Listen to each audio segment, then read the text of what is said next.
Dear students, in this series of lecture we are going to discuss about interlock. The topic interlock. हम लोग interlock के बारे में आज समझेंगे। इसके पहले हम लोगों ने वर्क सेल देखा था कि how the work cell of a robot works, कैसे एक वर्क सेल जो है रोबोट का वर्क करता है। और दूसरी चीज़ हमने ये देखी थी कि उसका कंट्रोल कैसे होता है। रोबोट का जो वर्क सेल होता है वो एक इनपुट को आउटपुट में बदलने के लिए कौन कौन से उसमें प्रोसेसेस होते हैं, किस सीक्वेंस को फॉलो करता है। तो वो एक हमारा वर्क इन्वायरमेंट जो होता है, जो इसको प्रोड्यूस किया जाता है ताकि हमारा जो वर्क है वो सेटिस्फैक्टरली हो पाए, उसे हम वर्क सेल कहते हैं। But work cell is going to work cell पे जो कार्य हो रहा है उसका नियंत्रण और निगरानी की भी ज़रूरत पड़ती है। तो वर्क सेल को हम कैसे नियंत्रित करते हैं, how we are going to control the work cell. तो उसके लिए वर्क सेल नियंत्रण जो है वो ये कार्य को देखता है। तो work cell control we have already discuss कि जिसमें 3 टाइप के कंट्रोल होते हैं: sequence control, operator interface and safety monitoring. उसके बाद जो टॉपिक आता है वो आता है इंटरलॉक। तो इंटरलॉक क्या होता है कि ये एक ऐसा सपोर्टिंग टूल है, एक ऐसा साधन है जो कार्य चक्र अनुक्रम को रोकने का कार्य करता है। मतलब जो हमारा वर्क साइकिल चल रहा है, whatever the work cycle we are going to follow in the industry, suppose we are going to follow the routine work to produce a product. अगर एक किसी उत्पाद को हमको बनाने के लिए जो एक साइकिल हमारा है, जैसे कि हम एग्जांपल लें कि हम लोगों ने प्रोडक्ट साइकिल देखा था कि प्रोडक्ट साइकिल में सबसे पहले आइडिया आता है। आइडिया आने के बाद we are going to create the drawing, उसकी ड्राइंग हम बनाते हैं। ड्राइंग बनाने के बाद उसके लिए सूटेबल मटेरियल सेलेक्ट करते हैं, सूटेबल मटेरियल के लिए सूटेबल प्रोसेस सेलेक्ट करते हैं, फिर उसकी प्रोडक्शन होती है, फिर उसकी क्वालिटी चेक होती है, फिर वो कस्टमर के पास जाता है, फिर से वहाँ से फीडबैक आता है, फिर उसके अकॉर्डिंग हम चेंजेस करते थे। This is the product cycle and the situation reached कि एक ऐसा टाइम आता है कि जो हमारा प्रोडक्ट है वो आउटडेटेड हो जाता है, मार्केट से बाहर हो जाता है अगर उसमें हमने अपडेट नहीं किया तो इंटरलॉक भी एक ऐसा फैक्टर है, एक ऐसा सपोर्टिंग टूल है, एक ऐसा साधन है जो हमारे चक्र को, अनुक्रम को रोकने का कार्य करता है जब तक कि कुछ निश्चित शर्तों को पूरा ना कर लिया जाए। सपोज कि कोई फैक्ट्री है और उस फैक्ट्री में कुछ मशीन्स हैं, उनका अपडेशन करना है या उनका मेंटेनेंस करना है या उनका सब रूटीन चेकअप करना है। तो इंटरलॉक क्या करता है कि जो हमारा प्रोडक्ट साइकिल है उसको रोक के ये सारी चीज़ें जब तक कंप्लीट नहीं हो जाती हैं, जब तक ये सारे टर्म्स एंड कंडीशन से हमारे वर्क आउट हो नहीं जाते हैं, तब तक जो है वो हमारा प्रोडक्ट साइकिल जो है या प्रोडक्शन साइकिल को वो रोके रखता है। तो the main objective of the interlock to stop the work cycle till the conditions which have to be followed by the industries have completed. Interlock एक ऐसा साधन है जो कार्य चक्र अनुक्रम को रोकने का कार्य करता है।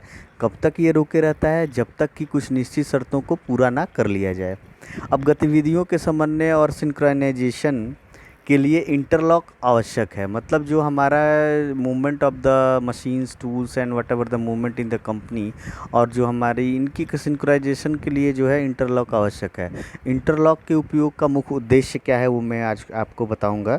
इसका मुख्य उद्देश्य ये है कि इसका प्रयोग यह सुनिश्चित करने के लिए किया जाता है कि पिकअप स्थान पर एक ही कच्ची सामग्री था तथा इसे पहले की रोबोट को समझने की कोशिश करता है। इंटरलॉक करने का इस्तेमाल का एक ये है कि हम ये सुनिश्चित करते हैं कि जो हमारा पिकअप पॉइंट हमारा रॉ मटेरियल का है वो एक है, और रोबोट जो है वो इस चीज़ को अंडरस्टैंड कर लेता है कि we have to pick the raw material from the provided pickup station. फिर कार्यखंड को मशीन पर लोड करने के प्रयास से पहले यह निर्धारित करने के लिए मशीनिंग चक्र पूरा हो गया है। जब आप दूसरे वर्कपीस को, जब नया वर्कपीस को वो कार्यखंड पर कब लोड करेंगे? जब ये आप सुनिश्चित कर लेंगे कि हाँ हमारा जो पहले का कार्यखंड है उस पर मशीनिंग हो चुका है।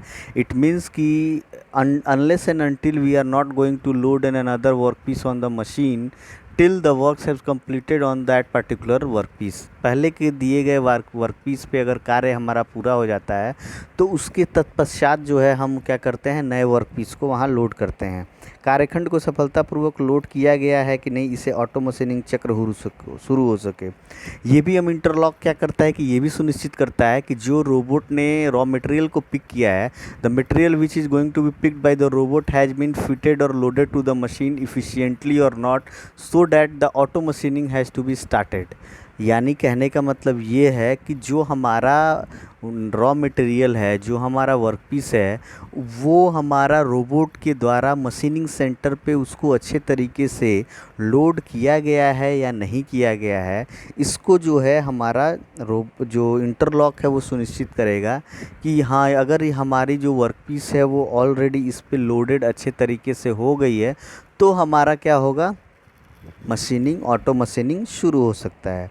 अब इंटरलॉक के हम प्रकार पढ़ेंगे कि इंटरलॉक के प्रकार कौन कौन से होते हैं। What are the types of interlock.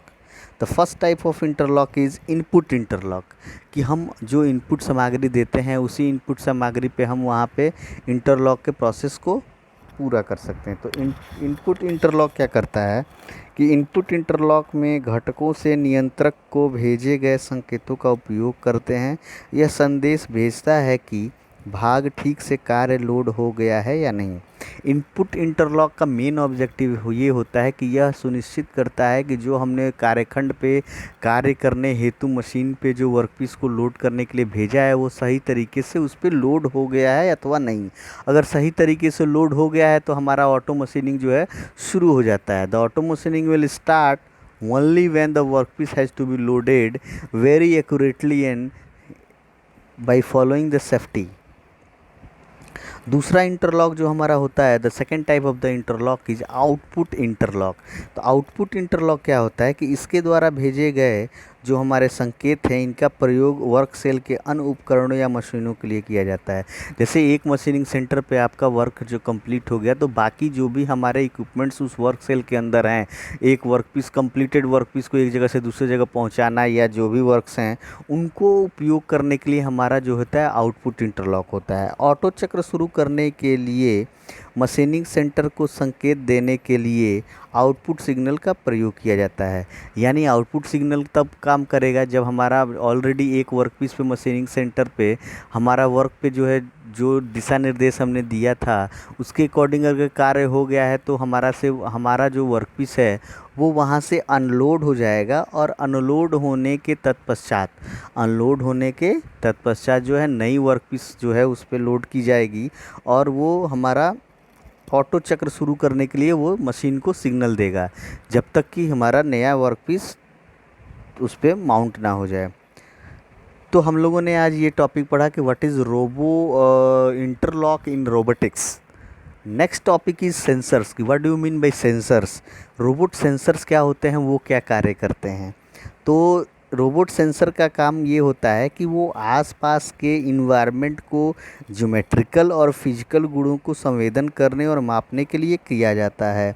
जैसे स्थिति को जानना है तो रोबोट सेंसर जो है वो पोजीशनिंग को भी जान सकता है, अभिविन्यास मैकेनिज्म को जान सकता है, स्पीड को जान सकता है, एक्सेलरेशन को जान सकता है, डिस्टेंस को जान सकता है, बल को जान सकता है, तापमान को जान सकता है, प्रकाश को जान सकता है।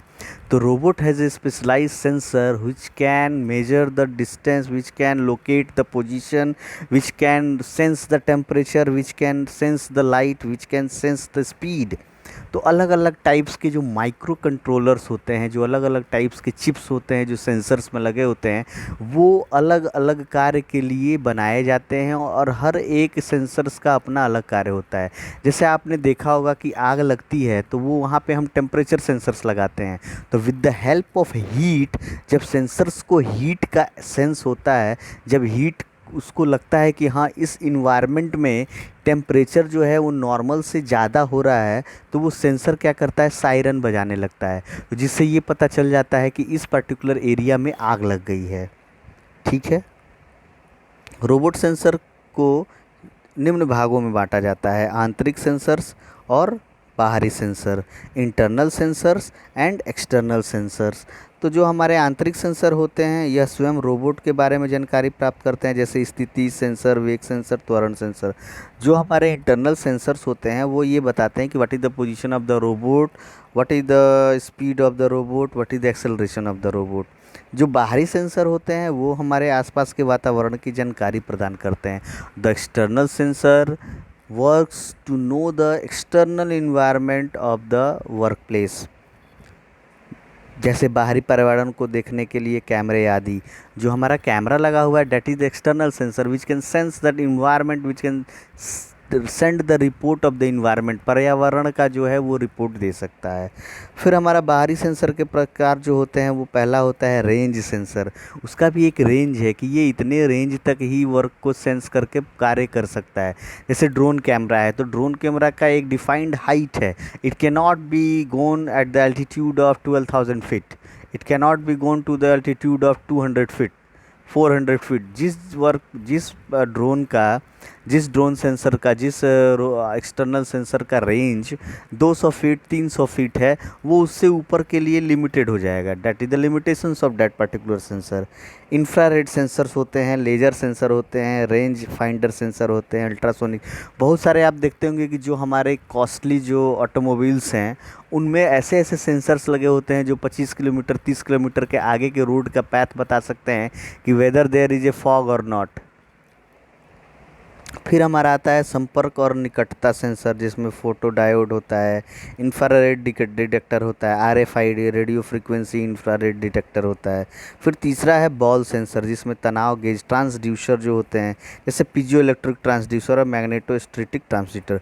पीजो इलेक्ट्रिक ट्रांसड्यूसर क्या होता है कि पीजो इलेक्ट्रिक ट्रांसड्यूसर क्या करता है, ये कन्वर्ट करता है मैकेनिकल एनर्जी को इलेक्ट्रिकल एनर्जी में। It sense the mechanical energy, it sense the vibration going to be created either with the help of walking, either with the help of dancing, whatever you the source you are going to use for the mechanical energy. आप यांत्रिक ऊर्जा अगर piezo electric sensors पे देते हैं, तो वो piezo electric sensor transducer क्या करता है, उसको इलेक्ट्रिकल सिग्नल्स में, इलेक्ट्रिकल एनर्जी में बदल देता है।